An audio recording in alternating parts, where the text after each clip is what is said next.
There are many powerful books that include civil rights issues and history. In the next part of our assembly, we will look at 2 such books. Roll of Thunder, Hear My Cry by Mildred Taylor, and A Time to Kill by John Grisham.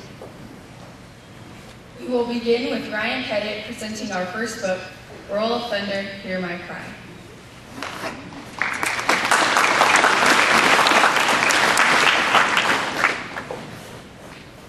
In the novel Roll of Thunder, Hear My Cry by Mildred D. Taylor, a black family is living in a time of racism and segregation in the South. They are faced with the problems that all African Americans had to face in the early 1900s. This quote portrays how racism and segregation had a huge impact on the African Americans and how horrible things white people did to them. In the following scene, Henrietta Toggins tells a story about what happened when John Henry and Beacon, 2 black men, go to a gas station. They are harassed by a group of white men that follow them, drag them from their home, and burn them. You know Clara Davis' sister that lived up there in Strawberry? Well, she's kin to the Berries, and she was with John Henry and Beacon when the trouble got started. They was going to drop her off at home. You know, John Henry had him one of those old Model T pickups, but they needed some gas. So they stopped by that filling station up there in Strawberry. They was waiting for some gas when some white men come up messing with them. Been drinking, you know. And Henrietta heard them say, "That's the nigger Sally Ann said was flirting with her." And when she heard that, she said to John Henry, "Let's get out of here." And he wanted to wait for gas, but she made him and Beacon get in that car, and then just watched them drive off and didn't mess with them right then. John Henry took her on home and headed back for his own place. But them men evidently caught back up with him and Beacon again and starts ramming the back of their car. At least that's what Beacon and John Henry told their aunt and uncle when they see them. John Henry knew he was running out of gas and afraid he couldn't make it to his own place. So he stopped at his uncle's, but them men dragged him and Beacon both out of that house. And when old man Barry tried to stop it, they lit him a fire with them boys. "It's sure a shame, all right," said TJ's father, a frail, sickly man with a hacking cough. "These folks getting so bad in here. Heard tell they lynched a boy a few days ago at Croston. And anything gonna be done about it," said Mr. Lanier.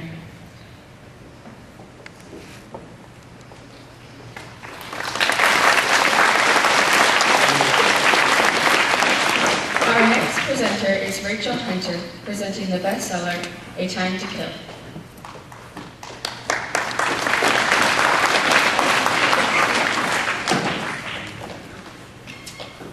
The book A Time to Kill by John Grisham is set in the 1920s.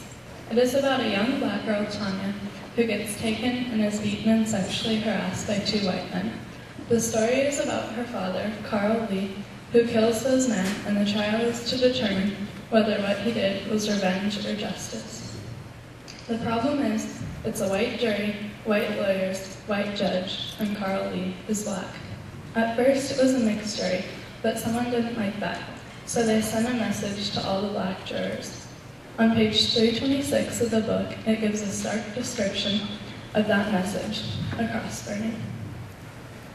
The plan of attack was simple. The truck would stop a few hundred feet down the road, out of sight, no headlights, and the driver remained with the engine running, while the other 3 carried the cross to the front yard, stuck it in the ground, and threw a torch on it. The pickup then met them in front of the house for a quiet getaway and a joyride to the next target. Doing it like it was nothing, cross burnings occurred frequently back in the 1920s. Not only in the 1920s, but cross burnings and racist activity also happened here in Arlington only 9 years ago on March 24, 2004. A cross burning occurred here.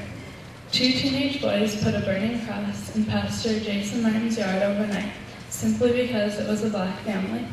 The 16-year-old boys turned themselves in 3 days later, on March 27th. Being 16, they were charged as minors, so their punishment was only 30 days of detention, 72 hours of community service, and they each had to donate $100 to the County Victims Fund. They claimed they did it because of a dispute with Martin's 17-year-old son. They told police it was a prank, and not an act of racism. It's not a prank. It is because the Martins are black. Everyone was extremely shocked that something this terrible would happen here in the town of Arlington, but it did, and that had to be accepted. Rallies were held and much support went out to the Martins. Signs, balloons, and a big crowd all supported the family a few days later as a march down to Legion Memorial Park was held. Who held it?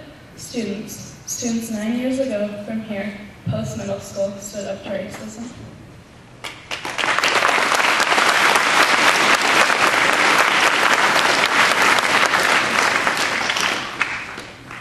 Our next presenter is Sophia Kernet as she introduces Martin Luther King's I Have a Dream speech.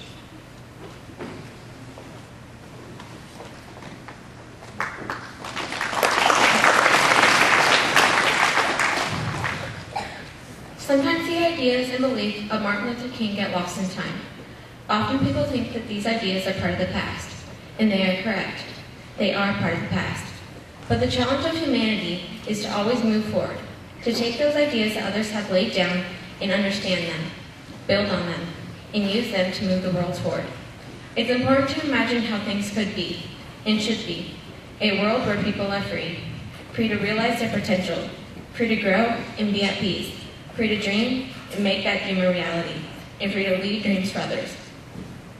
Martin Luther King Jr.'s most famous speech was delivered in Washington, D.C., August 28, 1963, in front of a crowd of over 200,000.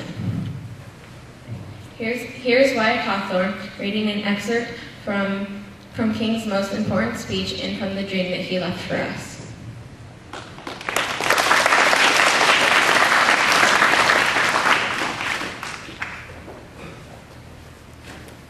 I say to you today, my friends, so even though we face the difficulties today and tomorrow, I still have a dream. It is a dream deeply rooted in the American dream. I have a dream that one day, this nation will rise up and live out the true meaning of its creed. We hold these truths to be self-evident, that all men are created equal. And I have a dream that one day, on the red hills of Georgia, sons of former slaves and sons of former slave owners will be able to sit down together at the table of brotherhood. And I have a dream that one day, even in the state of Mississippi, a state sweltering with the heat of injustice, sweltering with the heat of oppression, will be transformed into an oasis of freedom and justice. And I have a dream that my 4 little children will one day live in a nation where they will not be judged by the color of their skin, but by the content of their character. I have a dream today. And I have a dream that one day, down in Alabama, with his vicious racists, with his governor having his lips dripping with the words of interposition and nullification, I have a dream that right there in Alabama, little black boys and black girls will be able to join hands with little white boys and white girls as sisters and brothers. I have a dream today.